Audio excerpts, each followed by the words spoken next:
کرام کی داستان میں آپ کو بتا رہا ہوں.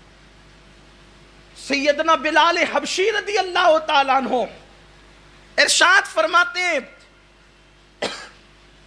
ابن خلف بدبخت کے غلام تھے. جب بلال نے کہا اللہ میرا رب ہے، لا الہ الا اللہ محمد الرسول اللہ پڑھا، تو پہلے بلال کو لالچ دی گئی.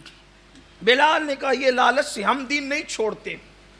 تو ابن خلف جب مکے میں دھوپ پورے شباب پر آ جاتی تو مکے کی ریتیلی زمین اور پتریلی زمین پر حضرت بلال کو لے جاتا. ایک دن نہیں، 2 4 6 گھنٹے نہیں، بلکہ روز کا معمول تھا اس بدبخت کا. اور لے جانے کے بعد حضرت بلال حبشی کو اس تپتی ہوئی چٹان والی ریت پر، اللہ اکبر، کبھی چٹانوں پر کبھی ریت پر لٹا دیتا، اور ایک بندہ ان کے سینے پہ کھڑا ہو جاتا اور پھر کہتے بول ہمارے حبل کا نام لے، بول ہمارے لات کا نام لے، بول ہمارے عزا کا نام لے. جب وہ بدبخت چابک مار کے سینے پہ کھڑے ہو کے کہتے کہ لات حبل اور عزا کا نام لے، یہ ان کے بت تھے، بلال مسکرا کر کہتے احد احد احد، اللہ ایک ہے، اللہ ایک ہے، اللہ ایک ہے. نہ لات خدا ہے، نہ حبل خدا، نہ منات خدا ہے. اگر خدا ہے تو محمد کا رب خدا ہے.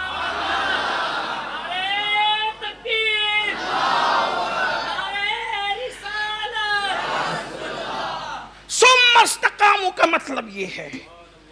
بلال بتا رہے ہیں، بلال بتا، ارے ہماری جان بستر پر جائے اس سے بہتر ہے کہ رب کی محبت میں جائے. بلال نے کہا احد، اللہ ایک ہے، اللہ. مارے جاتے. سوچیں پیٹھ اور 1-2 دن کی کہانی نہیں، روز کا معاملہ. روز حضرت بلال کو کیا جاتا اس طرح سے، کہا جاتا محمد عربی کو گالی دو. حضرت بلال کی داستان اٹھائے آپ سیرت کی کتابیں، لا توبل کا نہیں ہو سکتا یہ احد احد. حضور کا کلمہ پڑھا جاتا اور یہ کہ جان دے دیں گے. آخر وہ مارتے مارتے تھک جاتے. سوچیں کہ عشق والوں کی طبیعت کیا ہے کہ ظالم مارتے مارتے تھک جاتا ہے، مظلوم عشق میں مار کھاتے کھاتے نہیں تھک سکتا. حضور شیخ الاسلام کہتے ہیں نا کہ کوئی بلال سے پوچھے خبیب سے سمجھے، کوئی بلال سے پوچھے خبیب سے سمجھے، سزائے الفت سرکار کا مزہ کیا ہے. سزائے، یہ سزا اور مزہ کو بھی ذرا دیکھیں. سزائے الفت سرکار کا مزہ کیا ہے. لوگوں کو سزا دینے میں دقتیں ہیں، عاشقوں کو اس سزا میں مزے آتے ہیں. گلستان میں وہ بہار کہاں ہے جو یار کی الفت کی سزا میں بہارے ہیں. لیکن کوئی عاشق تو بن کر کے دیکھ. حضرت بلال نے احد احد کی صدائیں بلند کی، وہ پتہ چلا. لیکن یہ بھی ہے کہ اگر کسی بندے کا دل ایمان پر مطمئن ہے، کسی بندے کا دل ایمان پر مطمئن ہے اور وہ کسی شر کی وجہ سے لات و عبل کا نام لے لیا اس نے.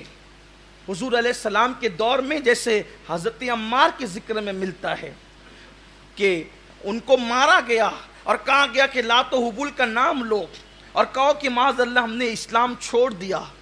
تو حضرت عمار دبلے پتلے تھے، ان کی زبان سے کوئی ایسا کلمہ نکل گیا تو صحابہ نے کہا حضور عمار کافر ہو گیا. حضور نے کہا عمار کافر نہیں ہوا.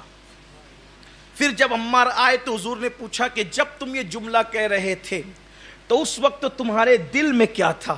اس کی حضور ان شریروں کے شر سے بچنے کے لیے میں نے یہ کہہ دیا، ورنہ میرے دل میں تو ایمان ہی تھا.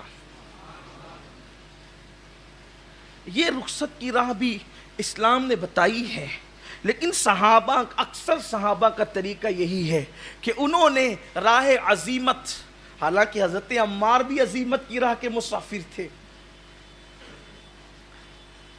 زندگی میں ایک بار ایسا ہوا، لیکن آپ نے اکثر تو عزیمت کا راستہ اختیار کیا ہے. ہر صحابی کی راہ عظیمت ہے. تو بلال حبشی رضی اللہ تعالیٰ کو مارتے مارتے تھک جاتے تو گلے میں رسی ڈال کر بچوں کے حوالے کر دیتے. میں حضرت بلال کا تذکرہ بہت مرتبہ کر چکا.